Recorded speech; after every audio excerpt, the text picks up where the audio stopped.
एक मिनट, एक second please, एक सेकंड बैठिए, एक सेकंड, एक मिनट, एक सेकंड प्लीज, एक सेकंड प्लीज,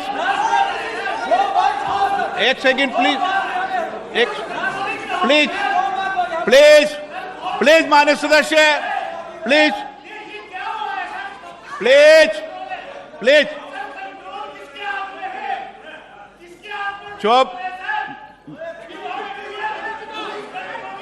माननीय सदस्यगण, एक minute please, please sit down, please sit down, please sit down, control मेरे पास है, प्लीज सिट डाउन,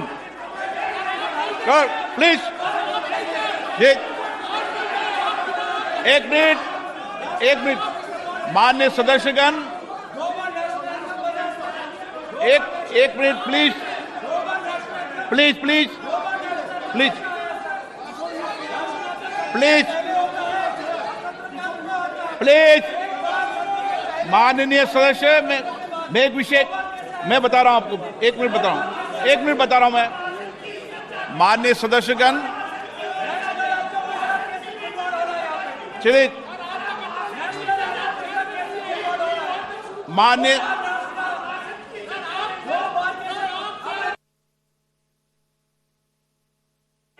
जो एक minute please please please please, हाँ प्लीज प्लीज बैठो, व्यवस्था दे रहा हूं, प्लीज बैठो, व्यवस्था दे रहा हूं मैं, प्लीज प्लीज बैठिए, व्यवस्था दे रहा हूं, प्लीज।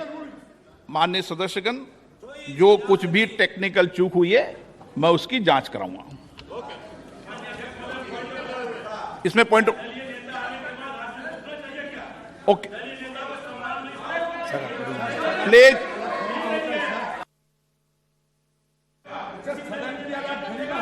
प्लीज, मैंने व्यवस्था दे दी है, इतनी बड़ी व्यवस्था दे दी है मैंने, चूक ना, जो टेक्निकल चूक हुई है उसको मैंने बता दिया ना, ये इलेक्ट्रॉनिक टेक्निक चूक है भाई, प्लीज ओके, प्लीज। अब क्या तरीका है? नो।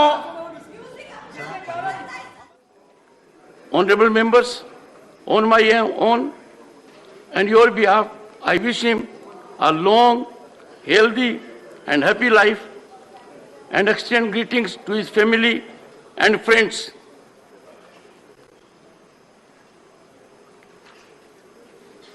Honorable members, कभी टेक्निकल चूक हो जाती है, मैं सारे विषय की जांच कराऊंगा।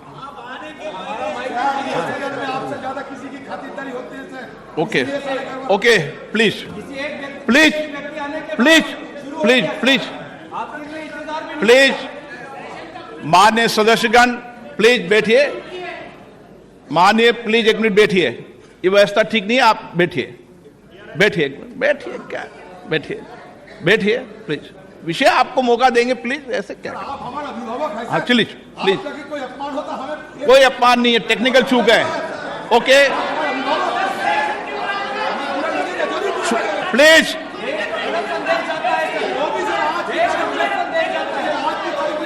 प्लीज प्लीज, आप सदन के नेता ऐसे मत करिए, मैंने इतनी व्यवस्था दे दी, प्लीज प्लीज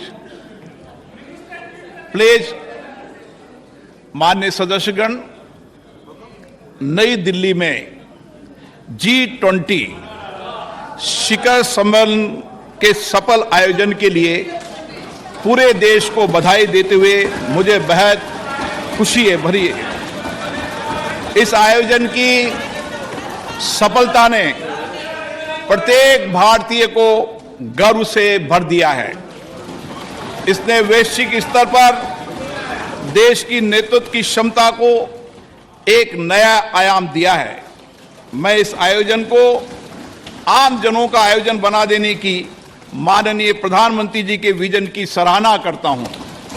भारत के सभी राज्यों और केंद्र शासित प्रदेशों के 60 शहरों में 200 से अधिक बैठकें हुई है, जो अभूतपूर्व है। दुनिया भर से आए 42 प्रतिनिधि मंडलों के साथ G20 नई दिल्ली लीडर समिट अपने आकार, भव्यता और प्रभाव में अभूतपूर्व था।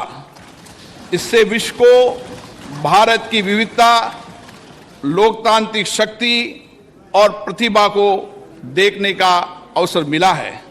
भारत की G20 की अध्यक्षता समावेशी, आकांक्षी, कार्य उन्मुख, निर्णायक और जन केंद्रित रही है।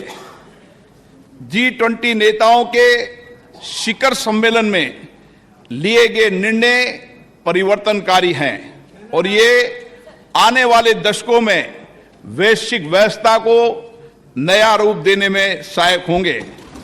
माननीय प्रधानमंत्री जी के विजन और मार्गदर्शन में G20 नई दिल्ली लीडर्स समिट घोषणा पत्र को सर्वसम्मति से अपनाया गया और संवेदनशील मुद्दों पर भी सबकी सहमति बनी। विश्व स्तर पर यह स्वीकार किया गया है कि भारत के नेतृत्व एवं सक्रिय प्रयासों के कारण वैश्विक उत्तर दक्षिण के बीच दूरी के पाटने और पूर्व पश्चिम ध्रुवीकरण को नियंत्रित करने में सफलता मिली है। ये विश्व में भारत के ऊंचे कद और बढ़ती प्रतिष्ठा तथा इस सरकार द्वारा पिछले 9 वर्षों में किए गए कार्यों को दर्शाता है। माननीय प्रधानमंत्री जी के नेतृत्व में भारत को जो वैश्विक सद्भावना प्राप्त हुए, ये उसी का प्रमाण है। ये इस बात की भी स्वीकृति है कि कई प्रकार के विभाजनों से ग्रस्त विश्व में भारत शांति और संयम की आवाज है। भारत की अध्यक्षता में ग्लोबल साउथ की आवाज को G20 की चर्चा के केंद्र में लाने में महत्वपूर्ण भूमिका निभाई है। अपनी अध्यक्षता की शुरुआत में भारत ने जनवरी 2023 में voice of the global south शिखर सम्मेलन की मेजबानी की, जिसमें 125 देशों के नेतृत्व ने भाग लिया। ग्लोबल साउथ के देशों की प्राथमिकताओं और अपेक्षाओं को G20 एजेंडे में शामिल किया गया। शिखर सम्मेलन की घोषणा में निर्धनता उन्मूलन, जलवायु वित्त, ऋण संबंधी समस्याओं से निपटने, खाद्य सुरक्षा, स्वास्थ्य सुरक्षा, डिजिटल बुनियादी ढांचे के विकास सहित विकासशील देशों के हितों से संबंधित विषयों को प्रमुखता दी गई। माननीय प्रधानमंत्री जी की पहल के कारण अफ्रीकी संघ को G20 के स्थायी सदस्य के रूप में स्वीकार करने का ऐतिहासिक निर्णय लिया गया। विश्व के शीर्ष नेतृत्व को राजघाट पर राष्ट्रपिता महात्मा गांधी को सम्मान देते देखना एक अद्भुत दृश्य था। उन सभी ने महात्मा गांधी द्वारा प्रतिपादित शांति और अहिंसा के सार्वभौमिक विचार और वर्तमान समय में इसकी प्रासंगिकता को स्वीकार किया गया। माननीय प्रधानमंत्री जी ने स्वयं अंतर्राष्ट्रीय संस्थानों में सुधार करने, उसमें समय के अनुसार बदलाव लाने का पुरजोर समर्थन किया। इस विभाजित विश्व में स्थिरता, वृद्धि और विकास सुनिश्चित करने के लिए वास्तविक बहुपक्षवाद के लिए यह महत्वपूर्ण है। माननीय सदस्यगण, G20 का दृष्टिकोण अर्थ केंद्रित न होकर अब व्यापक रूप से मानव केंद्रित हो गया है।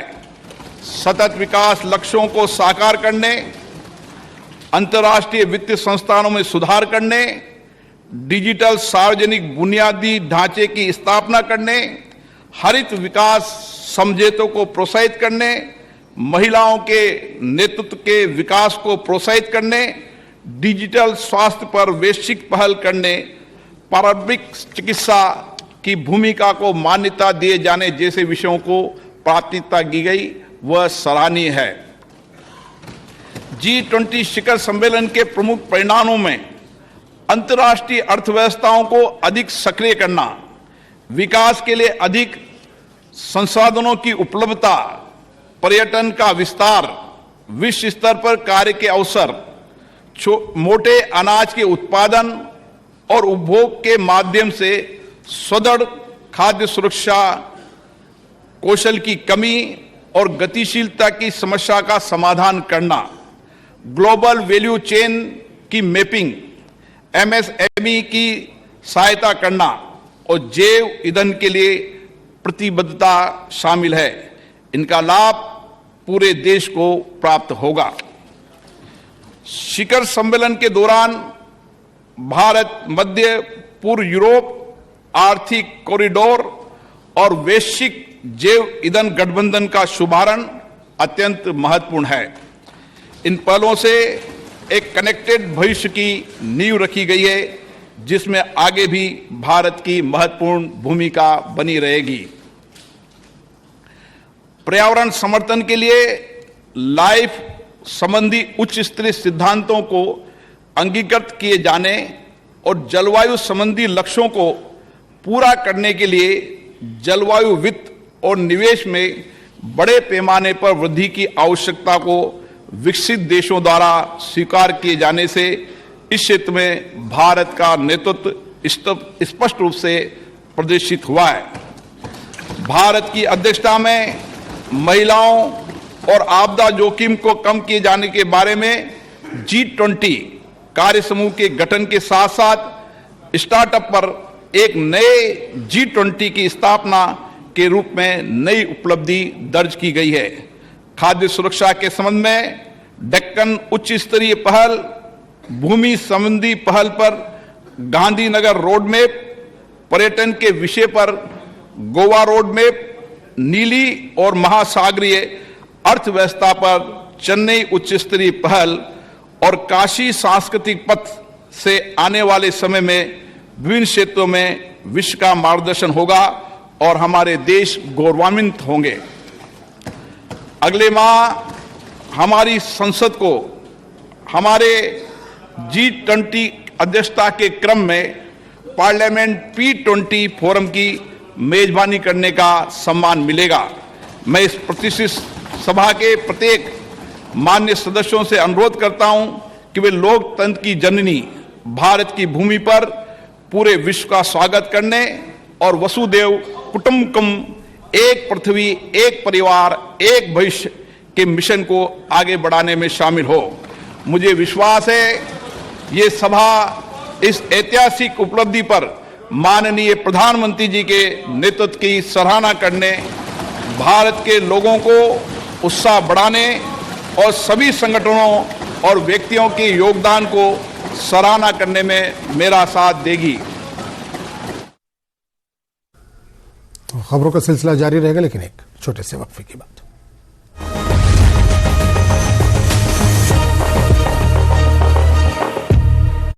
देखिए, पाकिस्तान के साथ बातचीत की वकालत पर जवाबी हमला किया। डॉक्टर फारूक हैं एक तजुर्बाकार सियासतदान, एहतियात से देना चाहिए बयानात। पाकिस्तान और उसके स्पॉन्सर्ड दहशतगर्दी को दिया जाएगा मुंहतोड़ जवाब। जम्मू कश्मीर प्रदेश कांग्रेस के वर्किंग प्रेसिडेंट का बयान, कहा कांग्रेस पार्टी डॉक्टर फारूक अब्दुल्ला के बयान की नहीं करती तारीफ। वादी में है अमन, हुकूमत के दावों पर उठाए कांग्रेस ने सवाल। अलहदगी पसंदों को कौमी धारे में शामिल करना एक खुशाइन कदम, लेकिन कातिल नहीं कर सकते हमारे मुस्तकबिल का फैसला। मरहूम मौलवी इफ्तिखार अंसारी के गुनाहगारों को मिलनी चाहिए सजा। सीनियर पीसी रहनुमा आबिद हुसैन अंसारी का बयान। बीजेपी के सीनियर लीडर मोहम्मद सिद्दीक खान का बयान, कहा सुप्रीम कोर्ट दफा 370 का फैसला सुनाने में जरूर रखेगा कौमी मुफाद के मद्देनजर। कहा 370 का खात्मा है जम्मू कश्मीर में कायम अमन और तरक्की के लिए सूदमंद। माइग्रेंट कश्मीरी पंडितों ने मनाया बलिदान दिवस। दहशतगर्दों की गोलियों का निशाना बनने वाले शहीदों को किया खराज अकीदत पेश। परुन कश्मीर की जानिब से किया गया तकरीबात का एहतमाम। प्रेजेंटेड बाय पेट सफा आयुर्वेदिक चूर्ण। पेट सफा तो हर रोग दफा।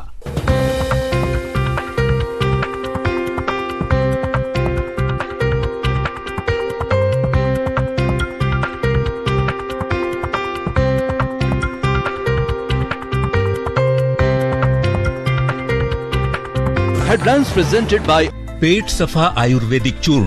पेट सफा तो हर रोग दफा।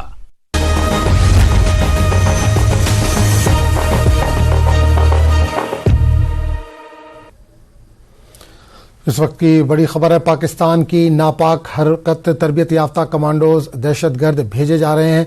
दहशतगर्दों को मार्शल आर्ट की है तरबियत। रियासी इनकाउंटर में मारा गया शकील तरबियत याफ्ता था। तो बड़ी खबर इस वक्त पाकिस्तान से आ रही है कि नापाक हरकत पाकिस्तान की तरबियत याफ्ता कमांडोज दहशतगर्द भेजे जा रहे हैं। दहशतगर्दों को मार्शल आर्ट की है तरबियत।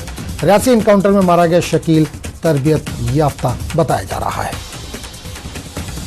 तो पाकिस्तान की नापाक हरकत लगातार जारी है। तरबियत याफ्ता कमांडो दहशतगर्द को भेज रहा है सरहद के इस पार। दहशतगर्दों को मार्शल आर्ट की तरबियत है। रियासी इनकाउंटर में मारा गया शकील तरबियत याफ्ता है।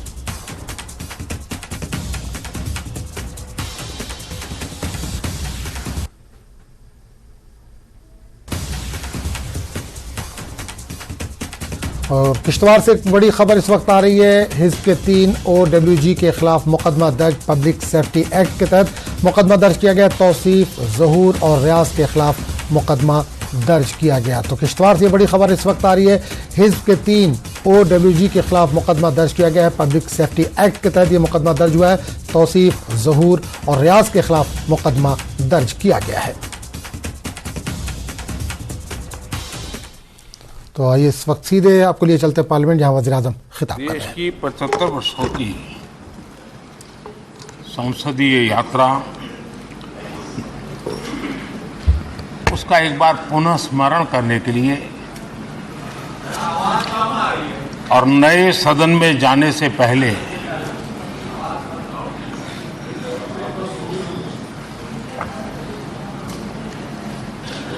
उन प्रेरक पलों को, इतिहास की महत्वपूर्ण घड़ी को स्मरण करते हुए आगे बढ़ने का ये अवसर है। हम सब इस ऐतिहासिक भवन से विदा ले रहे हैं। आजादी के पहले ये सदन इंपीरियल लेजिस्लेटिव काउंसिल का स्थान हुआ करता था। आजादी के बाद ये संसद भवन के रूप में उसको पहचान मिली। ये सही है, इस इमारत के निर्माण करने का निर्णय विदेशी शासकों का था, लेकिन ये बात हम न कभी भूल सकते हैं और हम गर्व से कह सकते हैं कि इस भवन के निर्माण में पसीना मेरे देशवासियों का लगा था, परिश्रम मेरे देशवासियों का लगा था और पैसे भी मेरे देश के लोगों के।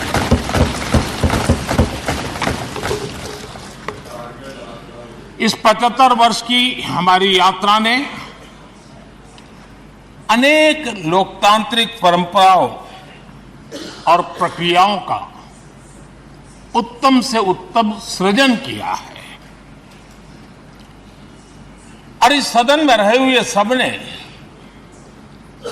उसमें सक्रियता से योगदान भी दिया है और साक्षी भाव से उसको देखा भी है। हम भले नए भवन में जाएंगे, लेकिन पुराना भवन भी, ये भवन भी आने वाली पीढ़ियों को हमेशा हमेशा प्रेरणा देता रहेगा।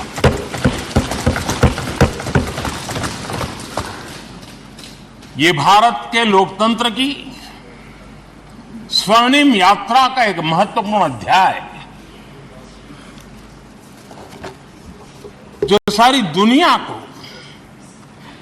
भारत की रगों में लोकतंत्र का सामर्थ्य कैसे है, इसका परिचित कराने का काम इस इमारत से होता रहेगा। आदरणीय अध्यक्ष जी, अमृतकाल की प्रथम प्रभा का प्रकाश राष्ट्र में एक नया विश्वास, नया आत्मविश्वास, नया उमंग, नए सपने, नए संकल्प और राष्ट्र का नया सामर्थ्य उसे भर रहा है। चारों तरफ आज भारतवासियों की उपलब्धि की चर्चा हो रही है और गौरव के साथ हो रही है। ये हमारे 75 साल के संसदीय इतिहास का एक सामूहिक प्रयास का परिणाम है, जिसके कारण विश्व में आज वो गूंज सुनाई दे रही है। आदरणीय अध्यक्ष जी,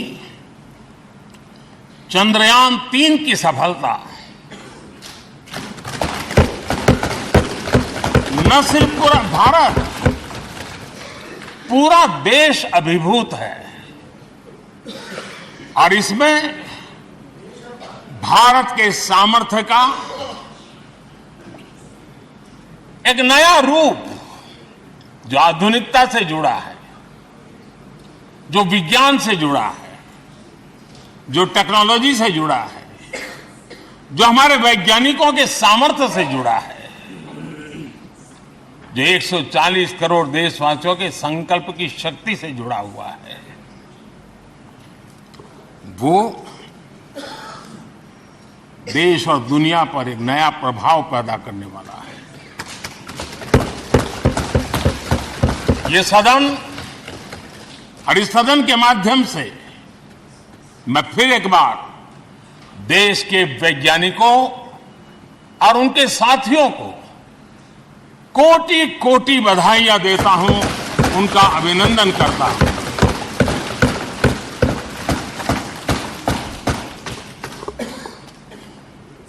आदरणीय अध्यक्ष जी,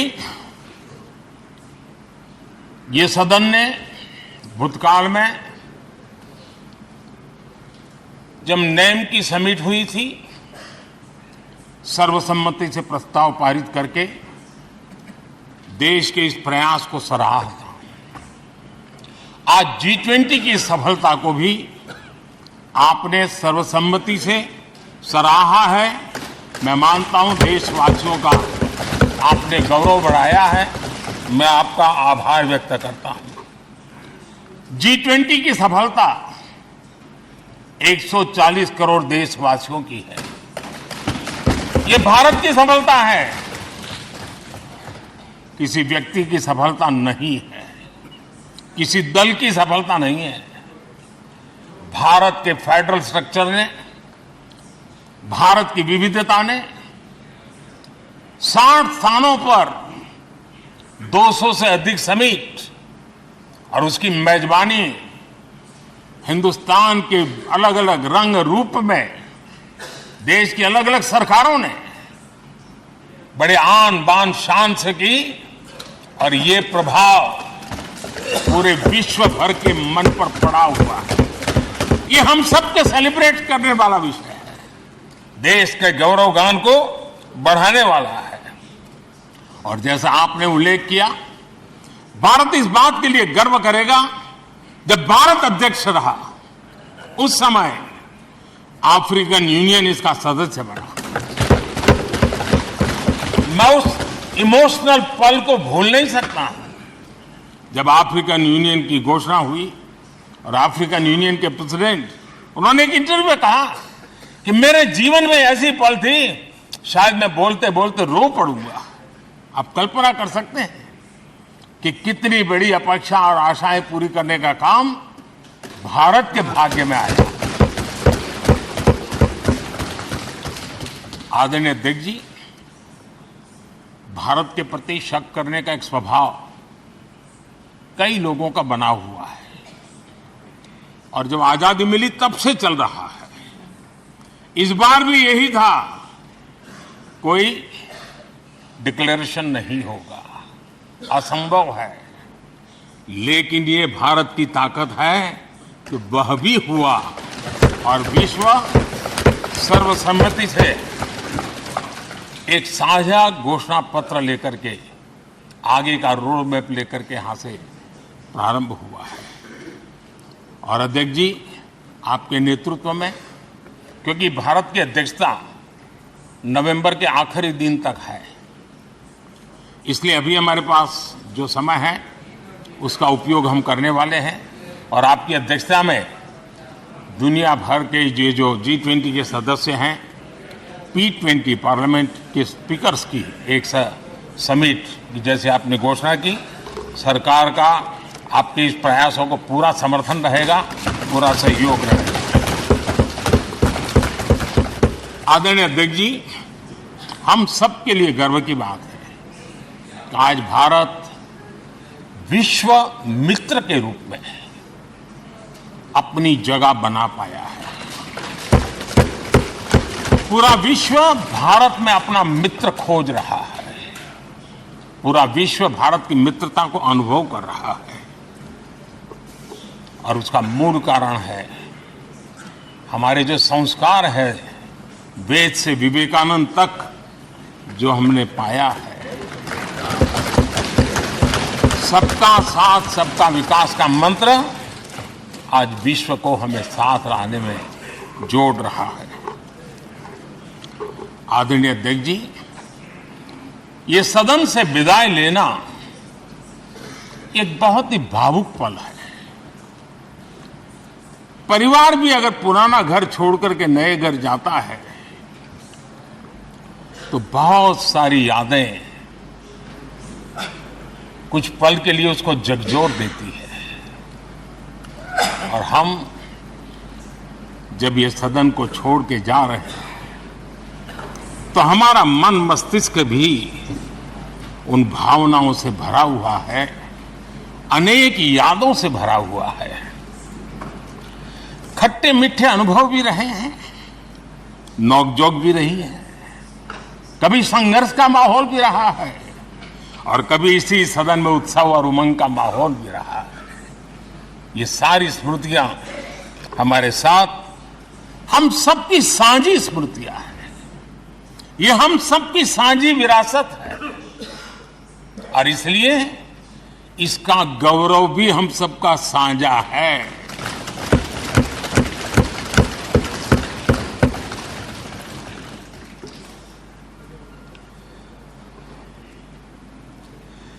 आजाद भारत के नवनिर्माण से जुड़ी हुई अनेक घटनाएं इन 75 वर्ष में यही सदन में आकार लेती हुई हमने देखी है।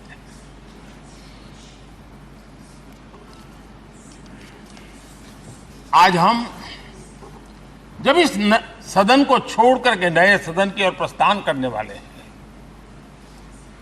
तब भारत के सामान्य मानवीय की भावनाओं को जहां जो आदर मिला है, सम्मान मिला है, उसकी अभिव्यक्ति का भी एक अवसर है। और इसलिए आदरणीय अध्यक्ष जी,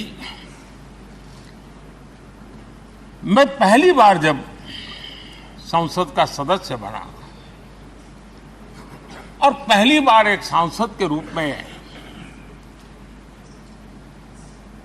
इस भवन में मैंने प्रवेश किया तो सहज रूप से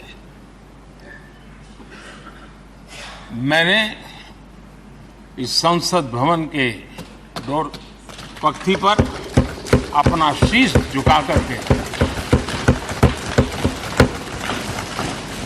इस लोकतंत्र के मंदिर को श्रद्धा भाव से नमन करते हुए मैंने पैर रखा था। वो पल मेरे लिए भावनाओं से भरी हुई थी। मैं कल्पना नहीं कर सकता था, लेकिन भारत के लोकतंत्र की ताकत है, भारत के सामान्य मानवीय की लोकतंत्र के प्रति श्रद्धा का प्रतिबिंब है कि रेलवे प्लेटफॉर्म पर गुजारा करने वाला एक गरीब परिवार का बच्चा पार्लियामेंट पहुंच गया था।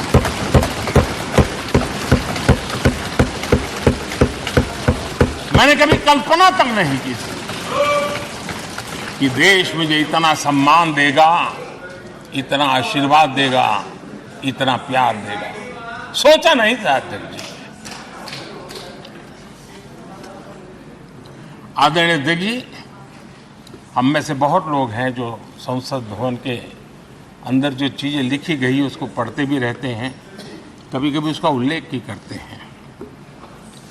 हमारे यहाँ संसद भवन के प्रवेश द्वार पर एक छांदोग्य उपनिषद का एक वाक्य है, लोक द्वारम करके पूरा वाक्य है। उसका मतलब ये होता है कि जनता के लिए दरवाजे खोलिए और देखिए कि कैसे वो अपने अधिकारों को प्राप्त करती है। हमारे ऋषि मुनियों ने ये लिखा हुआ है, हमारे प्रवेश द्वार पर लिखा हुआ है। हम सब और हमारे पहले जो यहां रहे हैं वो भी इस सत्यता के साक्षी है।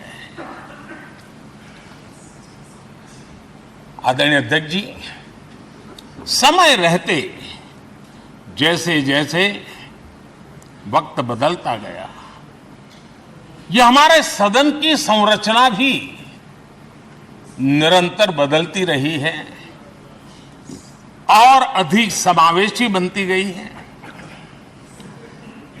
समाज के हर वर्ग का प्रतिनिधि विविधताओं से भरा हुआ इस सदन में नजर आता है। अनेक भाषाएं हैं, अनेक बोलियां हैं, अनेक पहरवेश हैं, अनेक खानपान है।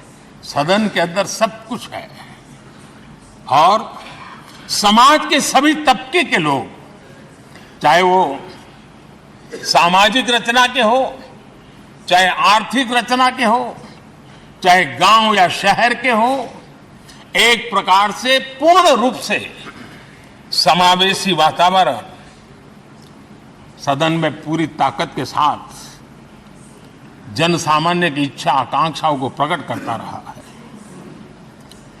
दलित हो, पीड़ित हो, आदिवासी हो, पिछड़े हो, महिलाएं हो, हर एक का धीरे धीरे धीरे योगदान बढ़ता चला गया है।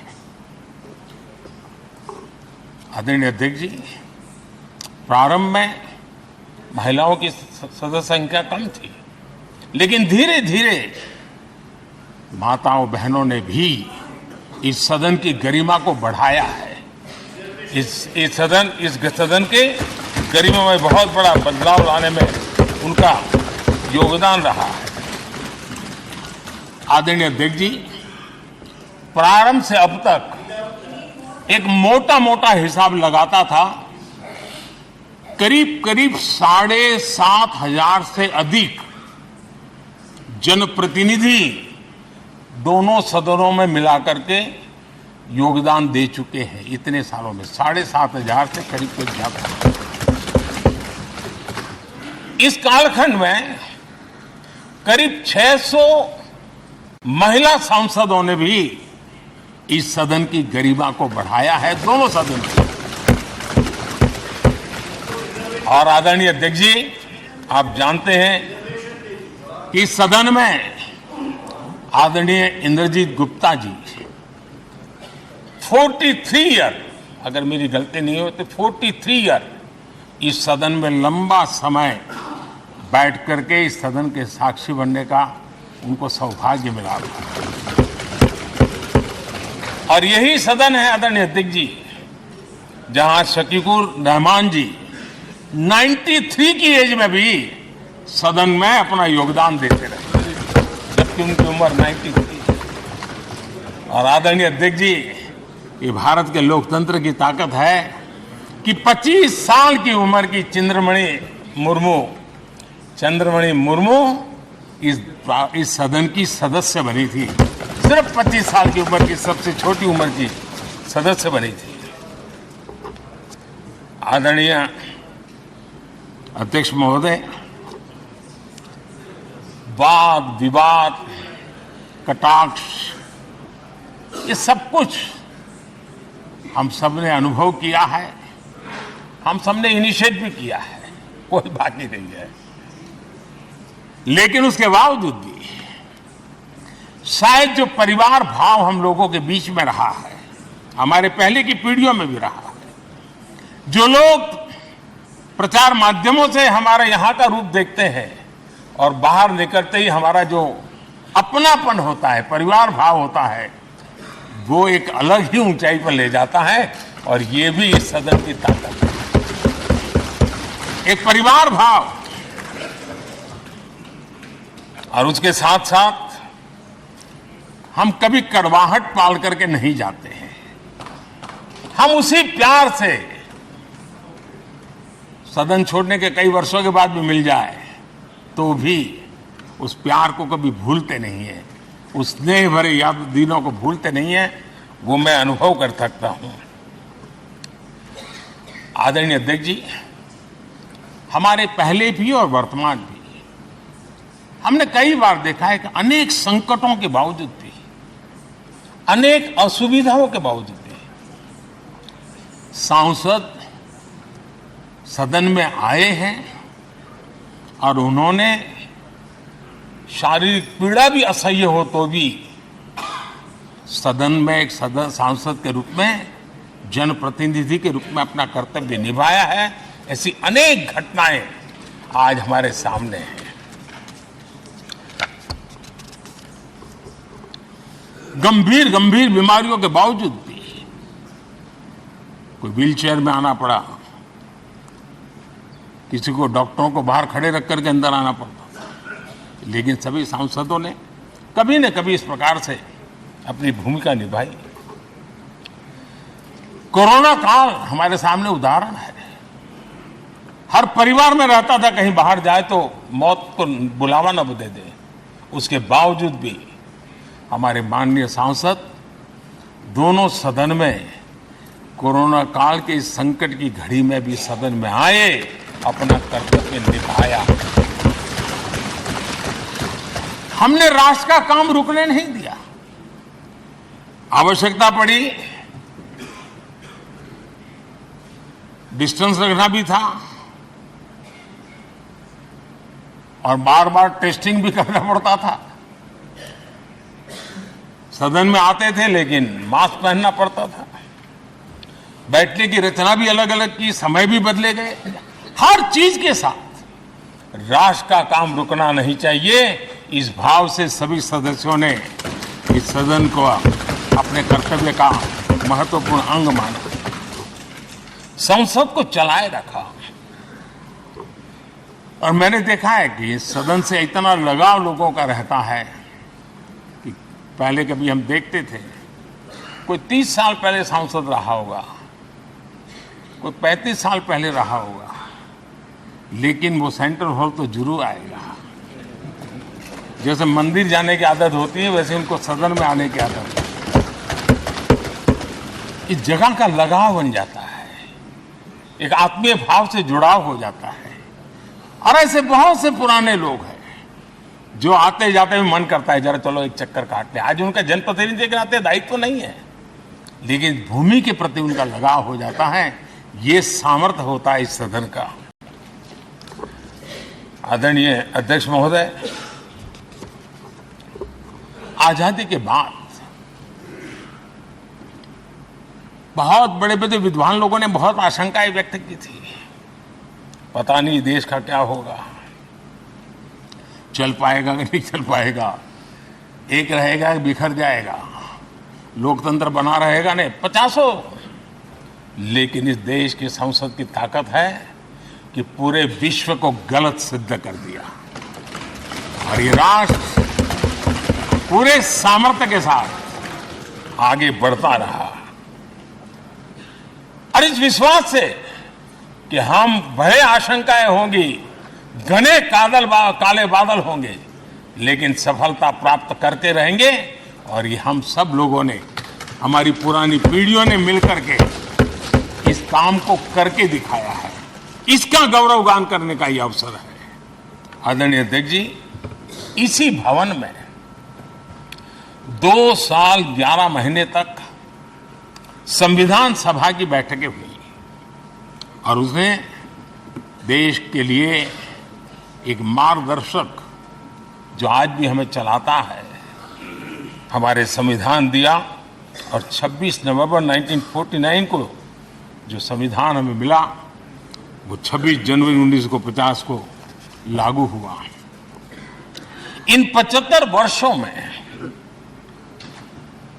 सबसे बड़ा जो अचीवमेंट है वो ये है कि देश के सामान्य मानवी का इस संसद पर विश्वास बढ़ता ही गया है और लोकतंत्र की सबसे बड़ी ताकत यही है कि इस महान संस्था के प्रति, इस महान इंस्टीट्यूशन के प्रति, इस व्यवस्था के प्रति उनका विश्वास अटूट रहे, विश्वास उनका बना रहे। इन 75 वर्षों में हमारी संसद ने जन भावनाओं की अभिव्यक्ति का भवन भी बना दिया। यहां जन भावनाओं की पुरजोश अभिव्यक्ति और हम देखते हैं राजेंद्र बाबू से लेकर डॉक्टर कलाम, रामनाथ जी कोविंद और अभी द्रौपदी मुर्मू जी, इन सब के संबोधन का लाभ हमारे सदनों को मिला है, उनका मार्गदर्शन मिला है। आदरणीय अध्यक्ष जी, पंडित नेहरू जी, शास्त्री जी, वहां से लेकर के अटल जी, मनमोहन सिंह जी तक एक बहुत बड़ी श्रृंखला जिसने इस सदन का नेतृत्व किया है और सदन के माध्यम से देश को दिशा दी है, देश को नए रंग रूप में ढालने के लिए उन्होंने परिश्रम किया है, पुरुषार्थ किया है। आज उन सब का गौरवगान करने का भी अवसर है। आदरणीय अध्यक्ष जी, सरदार वल्लभ भाई पटेल, लोहिया जी, चंद्रशेखर जी, आडवाणी जी, न जाने अनगिनत नाम जिन्होंने हमारे इस सदन को समृद्ध करने में, चर्चाओं को समृद्ध करने के लिए, देश के सामान्य से सामान्य व्यक्ति की आवाज को ताकत देने का काम इस सदन में किया है। विश्व के भी अनेक राष्ट्राध्यक्षों ने हमारे इन सदनों को संबोधित करने का भी अवसर आए हैं और उनकी बातों में भी भारत के लोकतंत्र के प्रति आदर का भाव व्यक्त हुआ है। आदरणीय अध्यक्ष जी, उमंग उत्साह के पल के बीच भी कभी सदन की आंख से आंसू भी बहे। यह सदन दर्द से भर गया जब देश को 3 अपने प्रधानमंत्री उनको अपने कार्यकाल में ही खोने की नौबत आई, नेहरू जी, शास्त्री जी और इंदिरा जी। तब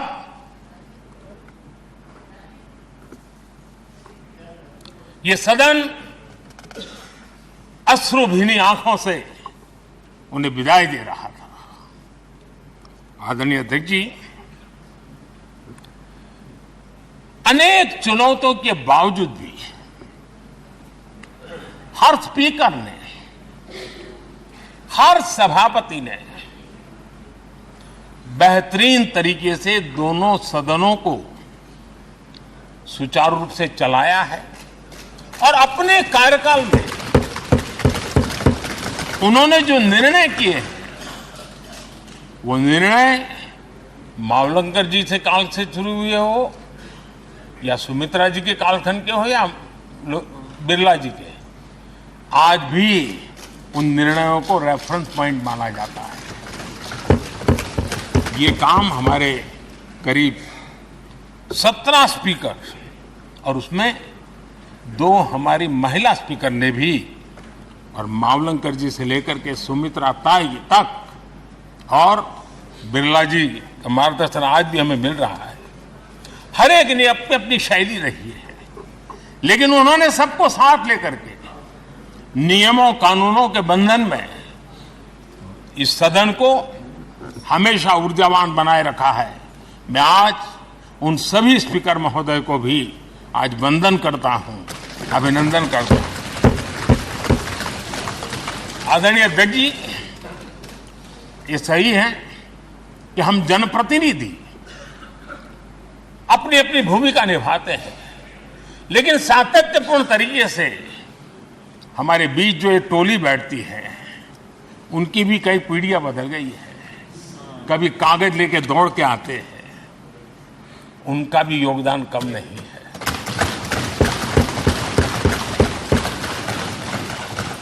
हमें कागज पत्र पहुंचाने के लिए दौड़ते हैं, सदन में कोई गलती ना हो जाए, उसके निर्णय में कोई गलत ना हो जाए, उसके लिए वो चौकन्ने रहते हैं। जो काम इनके द्वारा हुआ है उसने भी सदन के क्वालिटी ऑफ गवर्नेंस में तेजी लाने में बहुत बड़ी मदद की है। मैं उन सभी साथियों का और इनके पूर्व में जो रहे हैं उनका भी हृदय से अभिनंदन करता हूं। इतना ही नहीं, सदन मतलब ये खंड ही नहीं है, इस पूरे परिसर में अनेक लोगों ने, किसी ने हमें चाय पिलाई होगी, किसी ने पानी पिलाया होगा, किसी ने रात रात चली हुई सदन को किसी को भूखा पेट रहने नहीं दिया होगा। कई प्रकार की सेवाएं की होगी। किसी ने माली ने इसके बाहर के एनवायरनमेंट को संभाला होगा, किसी ने इसकी सफाई की होगी। न जाने कितने ही अनगिनत लोग होंगे जिन्होंने हम सब अच्छे ढंग से काम कर सके, और यहां जो काम हो वो काम देश को आगे बढ़ाने के लिए अधिक से अधिक तेजी से हो, उसके लिए जो माहौल बनाना, व्यवस्था बनाना, उसके लिए जिसने योगदान दिया है, मेरी तरफ से भी और इस सदन की तरफ से भी मैं उनका विशेष रूप से नमन करता हूं।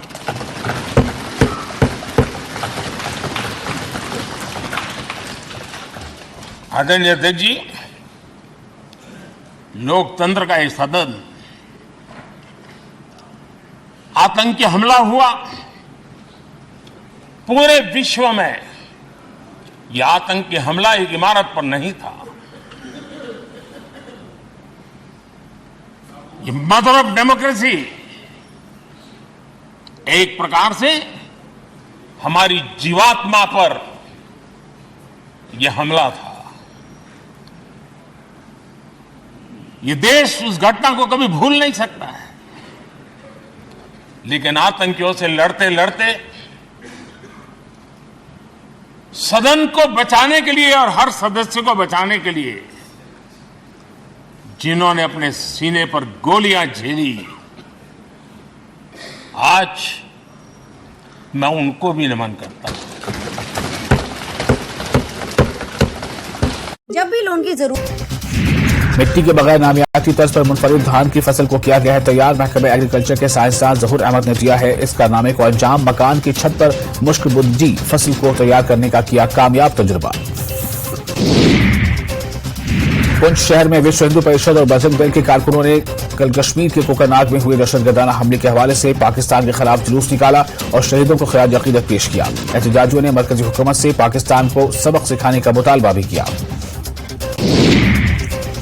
जम्मू कश्मीर में दहशतगर्दी को हवा देने पर BJYM कारकुनों ने पाकिस्तान के खिलाफ एहतजाज किया। जम्मू में इन कारकुनों ने पाकिस्तान के खिलाफ जोरदार एहतजाज किया। उन्होंने शहीद जवानों को खिराज अकीदत पेश किया और कहा कि मुल्क अपनी फौज और दीगर सिक्योरिटी फोर्सेज के साथ खड़ा है।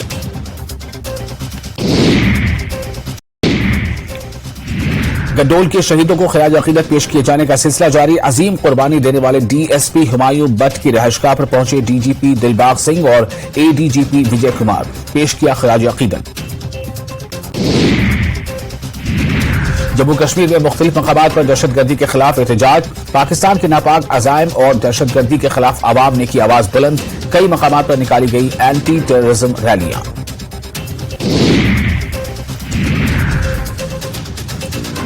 नेशनल कॉन्फ्रेंस सदर डॉक्टर फारूक अब्दुल्ला का बयान। कश्मीर में नॉर्मलसी के दावों को लेकर बनाए हुकूमत को निशाना, कहा तभी रुकेगी खुरेजी जब भारत पाकिस्तान करेंगे बातचीत। शहीद DYSP हुमायूं बट को किया खिराज अकीदत पेश। लवाहिकीन के साथ इजहार ताज़ियत। तो ऐसी अननोन चीजें बताते हैं जो उन्होंने अपनी आंखों से देखी होती है, कान से सुनी होती है, जो अचरज करने वाली होती है। यानी एक प्रकार से जैसी ताकत यहां की दीवारों की रही है, वैसा ही दर्पण उनकी कलम में रहा है, और उस कलम ने देश के अंदर संसद के प्रति, संसद सदस्यों के प्रति एक अहोभाव का भाव जगाया है।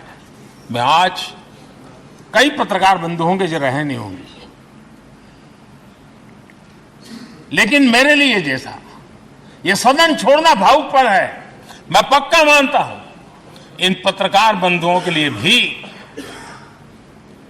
ये सदन छोड़ना उतना ही भावुकपन होगा, क्योंकि इनका लगाव हमसे भी ज्यादा रहे हैं। कुछ तो पत्रकार ऐसे होंगे जो हम लोगों की टर्म से भी सब है, उन्होंने काम किया होगा। आज उनके उस महत्वपूर्ण लोकतंत्र की ताकत बनने के लिए, योगदान देने के लिए भी याद करने का अवसर है। आदरणीय अध्यक्ष जी, जब हम सदन के अंदर आते हैं, हमारे यहां नाद ब्रह्म की कल्पना है। हमारे शास्त्रों में माना गया है किसी एक स्थान पर अनेक बार एक ही लय में उच्चारण होता है तो वो तपोस्थली बन जाता है, उसके एक पॉजिटिव वाइब होते हैं। नाद की एक ताकत होती है जो स्थान को सिद्धि स्थान में परिवर्तित कर देती है। मैं मानता हूं ये सदन भी उस 7-7.5 हजार जनप्रतिनिधियों के द्वारा बार बार जो शब्द गूंजे हैं, जो वाणी यहां गूंजी है, उसने इस सदन में हम बैठकर आगे चर्चा करें या ना करें, लेकिन इसकी गूंज इसे तीर्थ क्षेत्र बना देती है।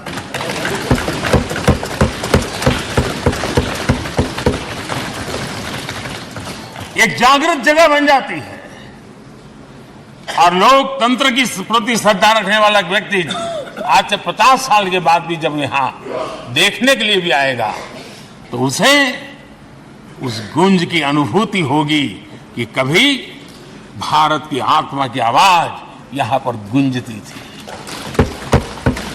और इसलिए अध्यक्ष महोदय, ये वो सदन है जहां कभी भगत सिंह, बटुकेश्वर दत्त, उन्होंने अपनी वीरता सामर्थ्य से अंग्रेज सल्तनत को जगा दिया था बम का धमाका करके। वो बम की गूंज भी जो देश का भला चाहते हैं उनको कभी सोने नहीं देती। आदरणीय अध्यक्ष जी, ये वो सदन है जहां पंडित जी को इसलिए भी याद किया, अनेक बातों के लिए याद किया जाएगा, लेकिन हम जरूर याद करेंगे इसी सदन में पंडित नेहरू का at the stroke of midnight की गूंज हम सबको प्रेरित करती रहेगी। और इसी सदन में अटल जी ने कहा था, वो शब्द आज भी गूंज रहे हैं इस सदन में, सरकारें आएगी जाएगी, पार्टियां बनेगी बिगड़ेगी, लेकिन ये देश रहना चाहिए।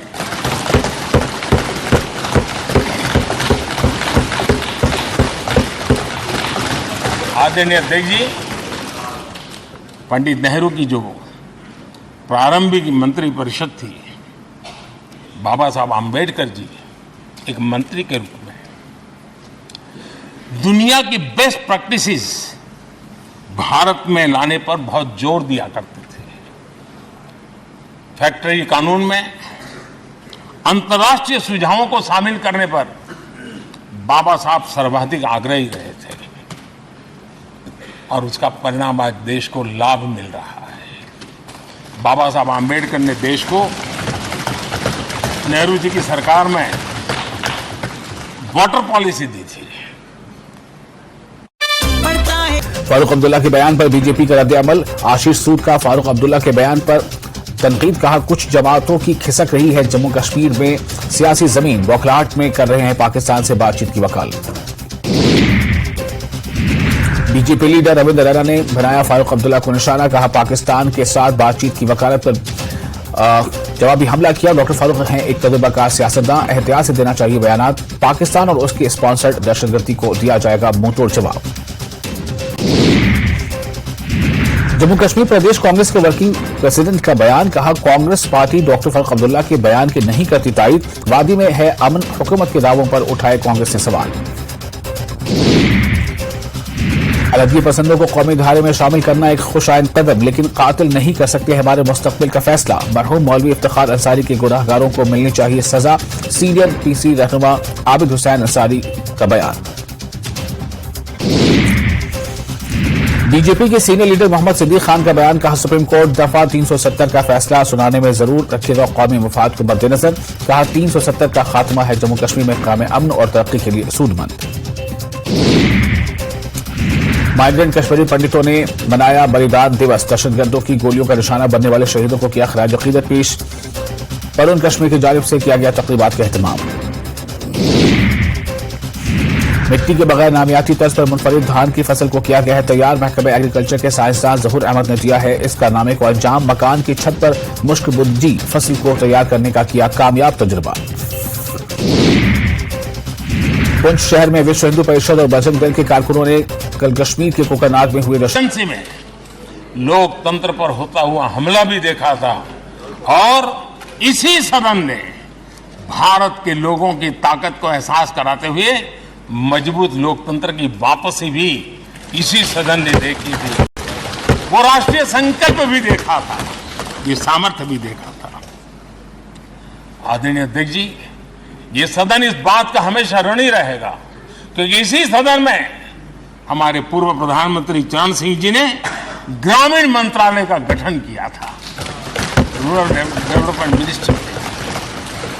इसी सदन में मतदान की उम्र 21 से 18 करने का निर्णय हुआ था और देश की युवा पीढ़ी को इसका योगदान देने के लिए प्रेरित किया गया, उत्साहित किया गया था। हमारे देश ने गठबंधनों की सरकारें देखी, पीपी सिंह जी हो, चंद्रशेखर जी, और बाद में एक सिलसिला चला।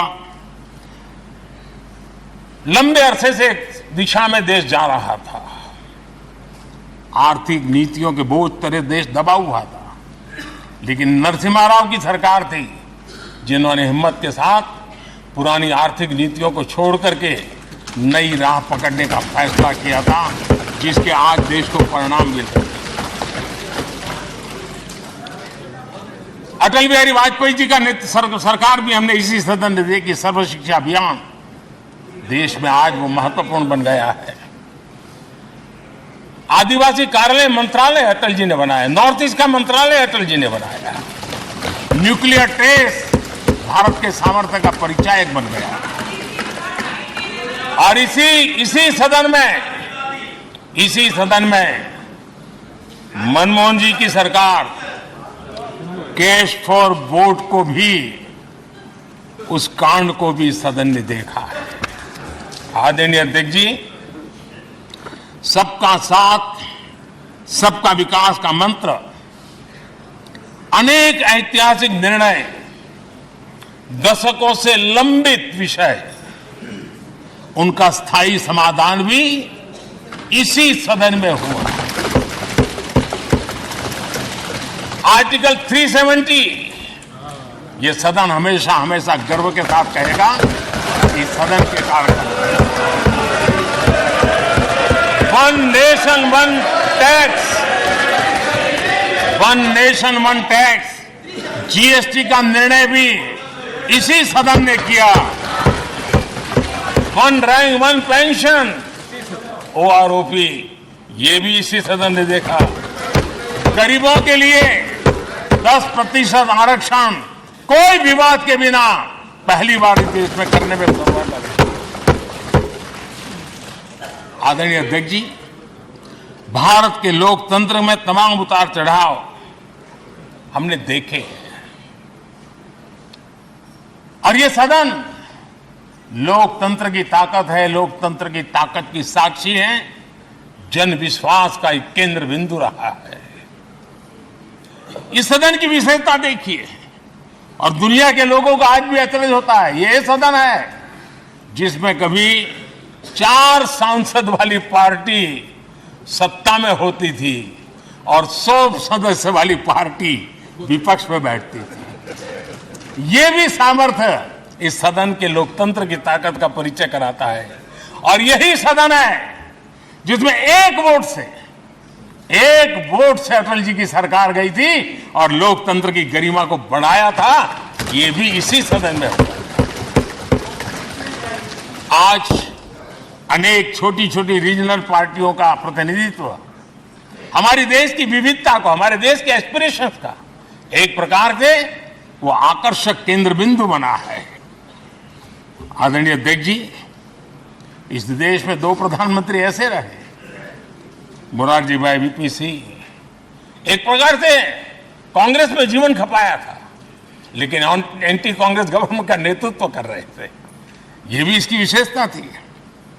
और हमारे नरसिम्हा राव जी, वो तो बिस्तरा गोल करके घर जाने की तैयारी कर रहे थे, निवृत्ति की घोषणा कर चुके थे, लेकिन यही लोकतंत्र की ताकत देखिए, सदन की ताकत देखिए, वो प्रधानमंत्री के रूप में 5 साल हमारी सेवा कर रहे।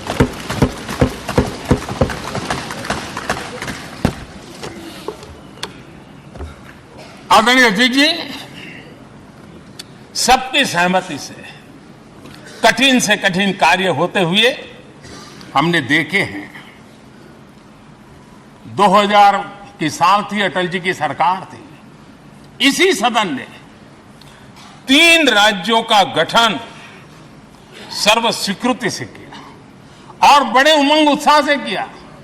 जब छत्तीसगढ़ की रचना हुई तो उत्सव छत्तीसगढ़ ने भी मनाया, उत्सव मध्य प्रदेश ने भी मनाया। जब उत्तराखंड की रचना हुई तो उत्सव उत्तराखंड ने भी मनाया, उत्सव उत्तर प्रदेश ने भी मनाया। जब झारखंड की रचना हुई तो उत्सव झारखंड ने भी मनाया, उत्सव बिहार ने भी बताया। ये हमारे सदन का सामर्थ्य, सब सहमति का वातावरण बना करके। लेकिन कुछ कड़वी यादें वो भी हैं कि तेलंगाना के हक को दबोचने के लिए भारी प्रयास हुए, खून की नदियां भी बही और बनने के बाद न तेलंगाना उत्सव मना पाया, न आंध्र उत्सव मना पाया। एक कटुता के बीज बो दिए गए। अच्छा होता उसी उमंग और उत्साह के साथ हम तेलंगाना का निर्माण करते तो एक नई ऊंचाई पर आज तेलंगाना पहुंच चुका होता। आदरणीय अध्यक्ष जी, संविधान सभा ने, आदरणीय अध्यक्ष जी, इस सदन की परंपरा रही है।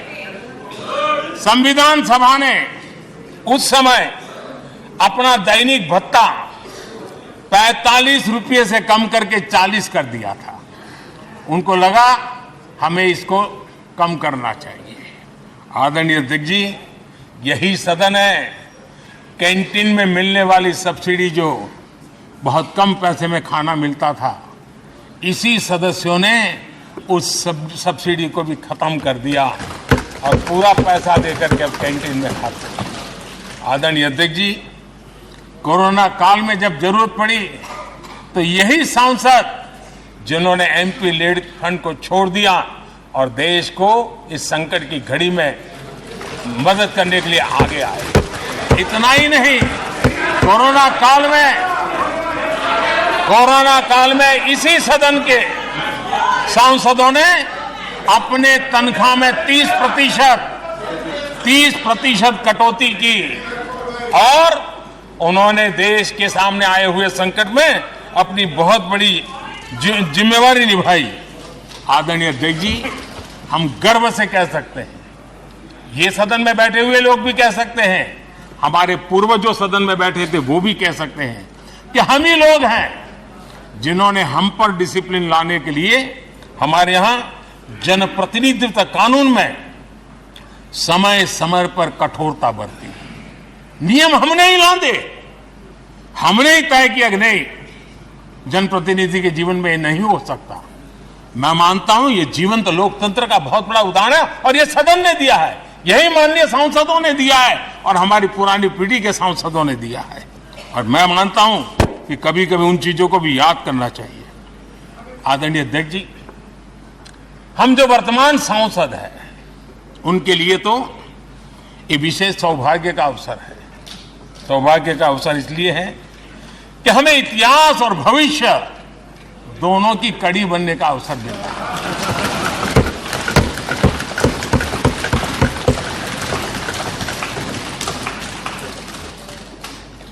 कल और आज से जुड़ने का हमें अवसर मिल रहा है और आने वाली कल निर्माण करने का एक नया विश्वास, नया उमंग, नए उत्साह के साथ हम यहां से विदाई लेने वाले हैं।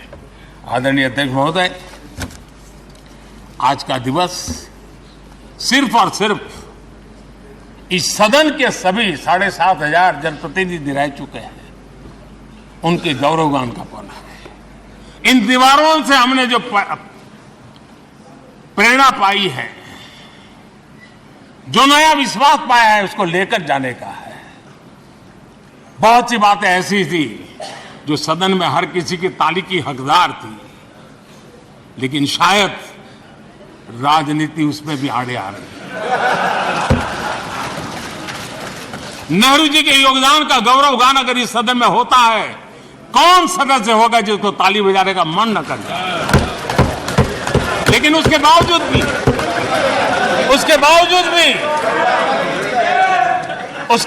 भी देश के लोकतंत्र के लिए बहुत जरूरी है हम सब ने अपने यहां सोच लें।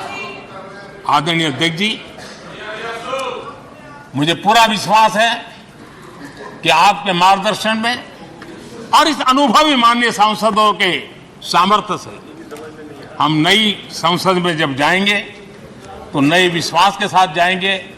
मैं फिर एक बार, आज पूरा दिवस आपने इन पुरानी स्मृतियों को ताजा करने के लिए दिया, एक अच्छे वातावरण में सबको याद करने का मौका दिया। इसके लिए मैं आप सबका, आपका हृदय से आभार व्यक्त करता हूं और मैं सभी सदस्यों से आग्रह करूंगा कि अपने जीवन की ऐसी मधुर यादों को यहां हम जरूर व्यक्त करें, ताकि देश तक पहुंचे कि सचमुच में ये हमारा सदन, ये हमारे जनप्रतिनिधियों की गतिविधि सच्चे अर्थ में देश को समर्पित है, इसका भाव लोगों के तक पहुंचे। इसी एक अपेक्षा के साथ मैं फिर एक बार इस धरती को प्रणाम करता हूं, इस सदन को प्रणाम करता हूं। भारत के मंदिरों से बनी हुई हर एक दीवार के हर एक ईंटे को प्रणाम करता हूं और पिछले 75 साल में भारत के लोकतंत्र को नया सामर्थ्य शक्ति देने वाले हर गुंज को, उस नाद ब्रह्म को नमन करते हुए मेरी वाणी को विराम कर देता हूं। बहुत बहुत धन्यवाद।